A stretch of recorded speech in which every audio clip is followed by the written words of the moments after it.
Hey guys, Jack from Grabs Collectibles here. In today's video, I just want to have a quick discussion.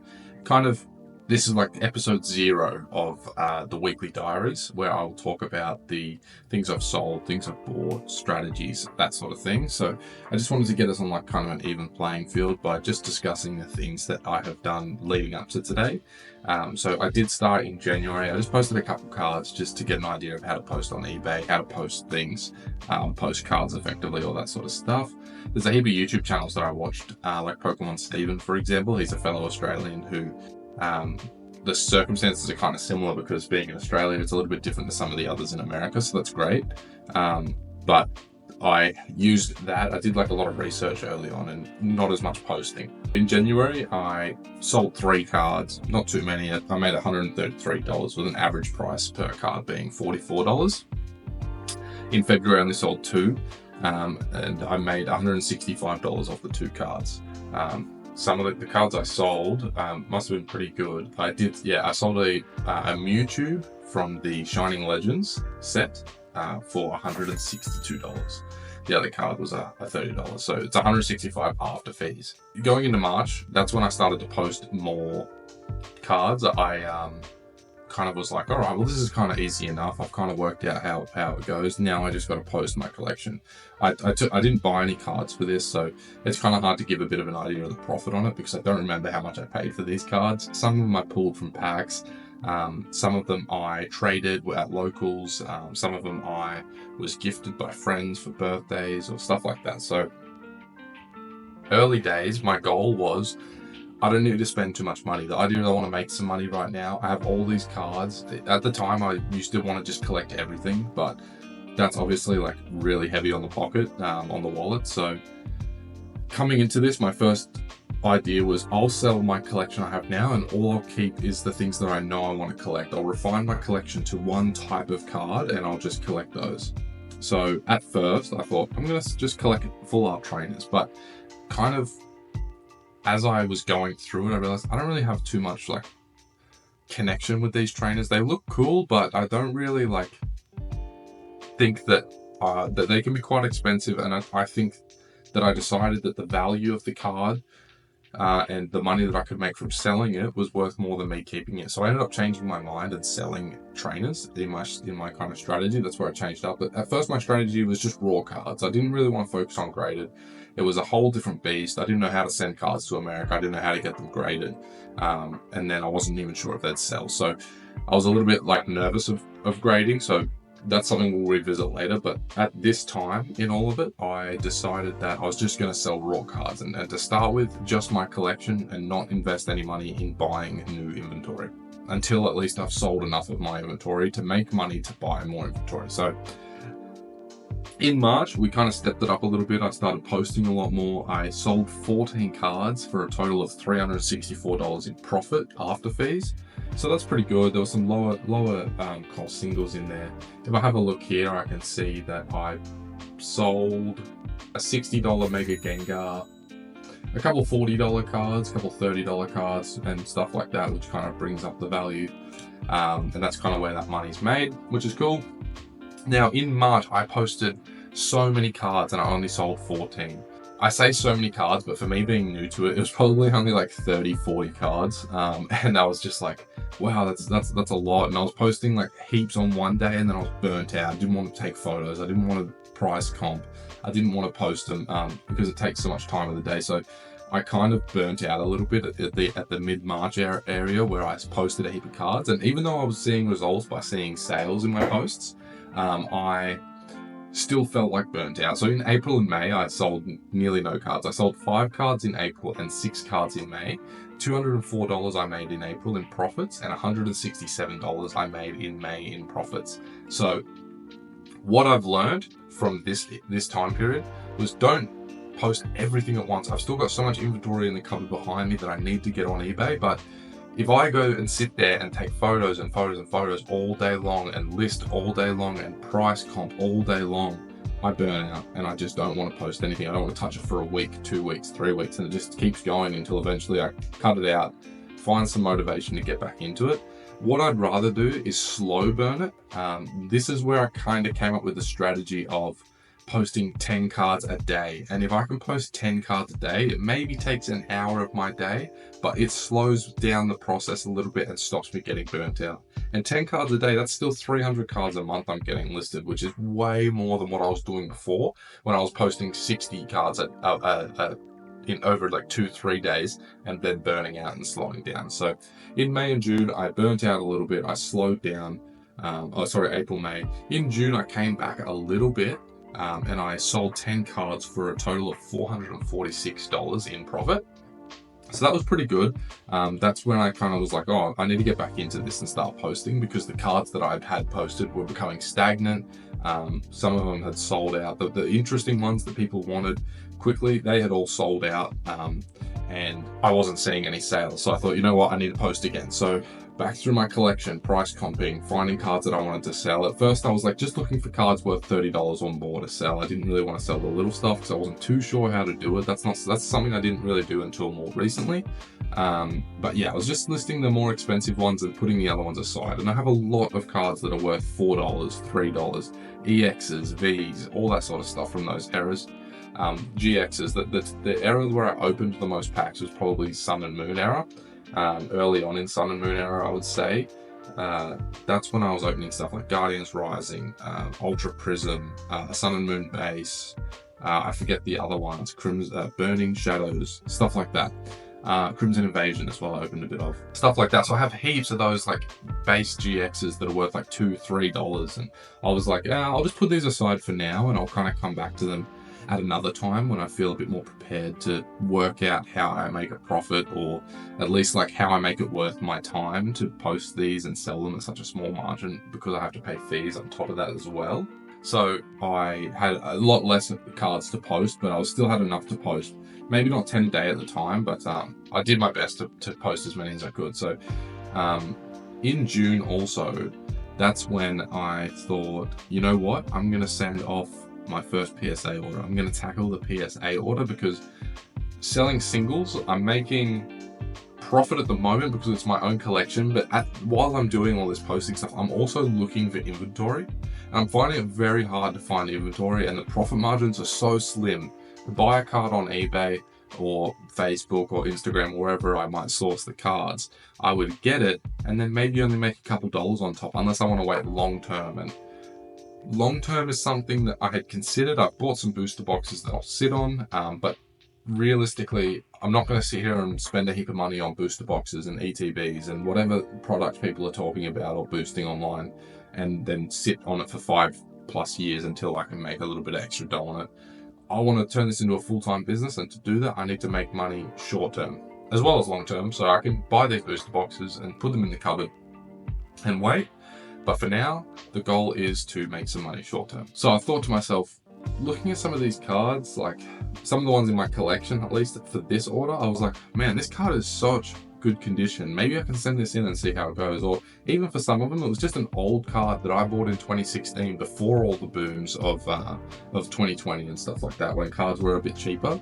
And I thought, you know what, maybe if I send this in, even if it gets an 8, I still make a much better profit margin on this. And I also wanted to learn. I thought, okay, I've learned how to post on eBay. I've learned how to post cards.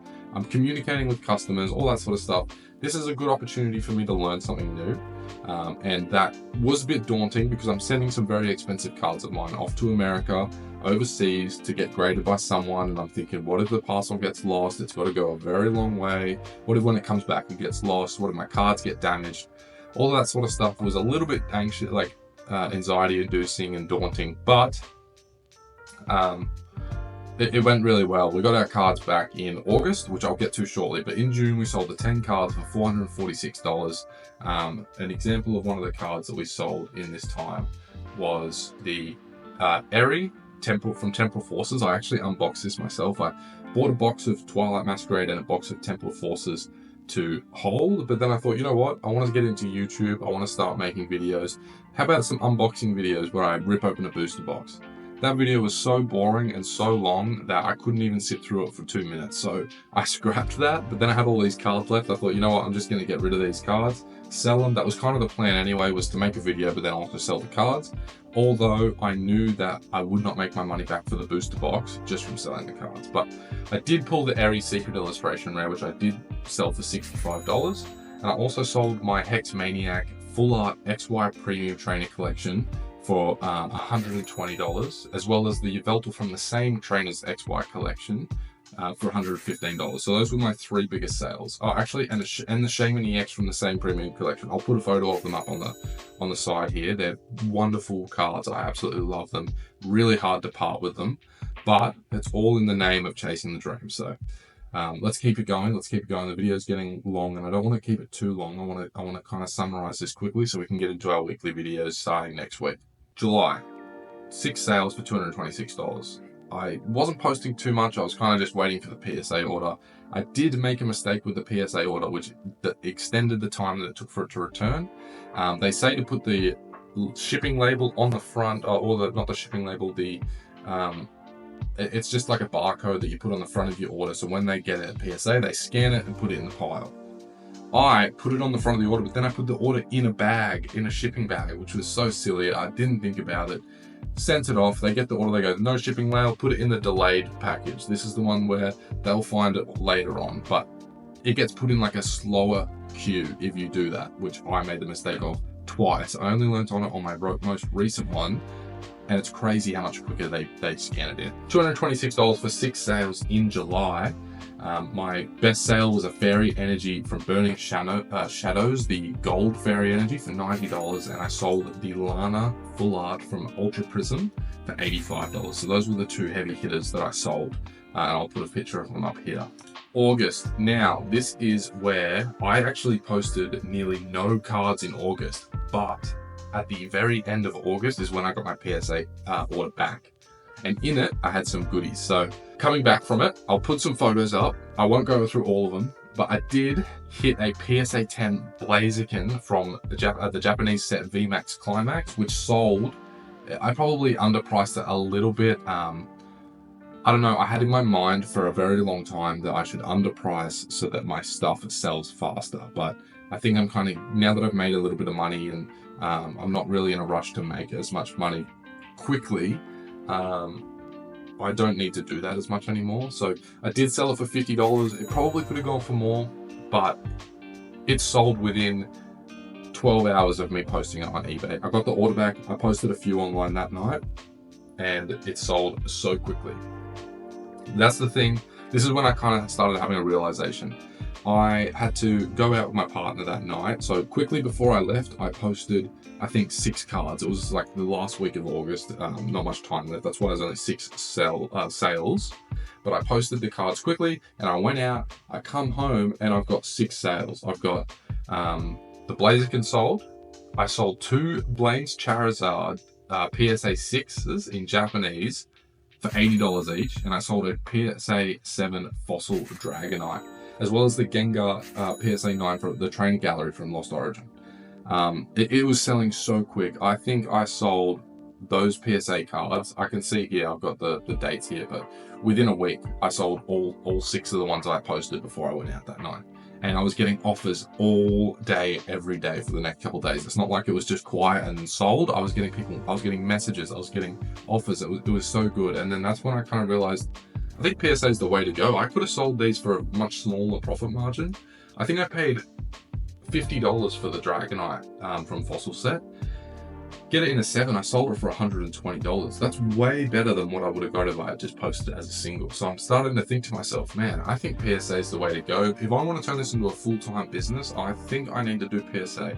And it's a lot different in Australia. So there are websites like Price Charting and TCG Player.